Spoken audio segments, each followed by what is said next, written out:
உலக மக்களே வணக்கம்.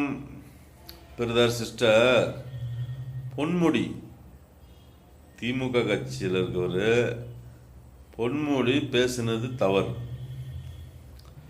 தவறுண்டா அவர் அவர் நின்று பேசினார்ல, அந்த இடத்துல நின்று பேசுனது தவறு. சரிங்களா? அடுத்து திண்ணீரை வச்சு பேசுனது அதை விட பெரிய தவறு. சரிங்களா? பெண்கள் பேசலாம், பெண்கள் தப்பு பண்ணுறாங்க, அதை பேசலாம். அது பெண்களை பேசினா பெண்களை மட்டும் பேசணும். சரிங்களா சார்? இது தேவையில்லாமல் திண்ணீரை பற்றி பேசுறது பெரிய தவறு தானே? அது தவறு தானே சார்? பெரிய தவறு. நான் என்ன சொல்கிறேன்டா, இந்த வார்த்தை இது பொன்முடி எழுதின வார்த்தையோ பொன்முடி கண்டுபிடிச்ச வார்த்தையோ கிடையாது. இது ரொம்ப பழைய வார்த்தை. இது ஒரு வரலாறுன்னு எனக்கு தெரிஞ்சது ஒரு வரலாறாக இருக்கு. 1990 பிறந்த மனிதர்கள் பேசின வார்த்தை அது. இவர் இன்னைக்கு பேசுறதால இந்த வார்த்தை தாத்தாவெல்லாம் பேசிட்டு போட்டாங்க.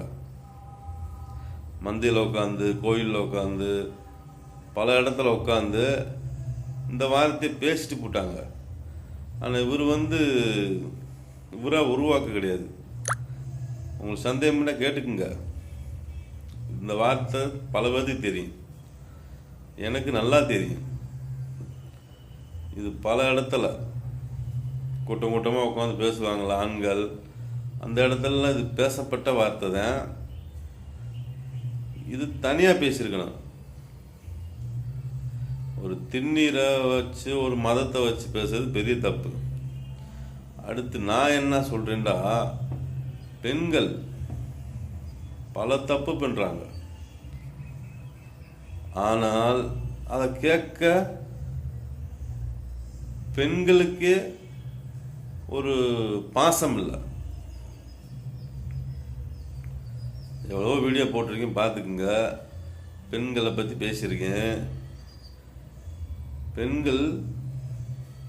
பெண்கள் மேலேயே பாசம் இல்லாமல் இருக்காங்க. இந்திரா காந்தி பிரதமர், சோனியா காந்தி பிரதமர், ஜெயலலிதா முதலமைச்சர், மன்மோகன் சிங் இருந்தாலும் சோனியா காந்தி இருந்தாங்களா? அப்போ பெண்கள் விபச்சாரம் பண்ணும்போது ஏன் தடுத்து நிறுத்தலை? அப்போ பெண்கள் மேலே பாசம் இல்லையே. ஆண்கள்